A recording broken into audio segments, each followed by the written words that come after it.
ولا يهمك. اكيد نحن في شغله اكيد انه انا هيدي الشهاده مش بس الكبيره لإلي، انا عم بحس حالي مع علاقه كبيره اني انا عم حلق واني انا ايضا كبير. شكرا، انا بتشكرك على هالشيء. شكرا. ونحود للمشاهدين انه كل اللي حكينا بجلستنا طبعا اليوم كان بس فيدينا بيناتنا، حكينا عن امور عديده واهم شيء هذه الذاكره يعني النقيه يلي ما لوثتها السنوات، ما معقول بعدها مثل ما هي، يعني بتتذكري كل حدث طبعاً وكل حادثة طبعاً وكل طبعاً حفلة وكل بلد.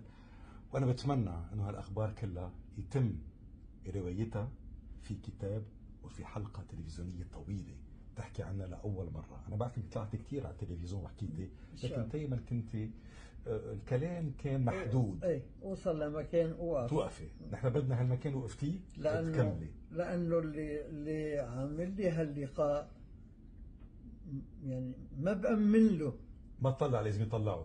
نحن معلش في المستقبل اذا الله راد، واهم شيء انك انت بتختزلي تاريخ الامه العربيه، ولازم وهذا واجب انه الامور كلها تحكي عنها اذا الله راد. فانا بتشكرك تسلم وعلى وقتك، انا بتشكرك وسعادة لي، ونلتقي قريبا باذن الله.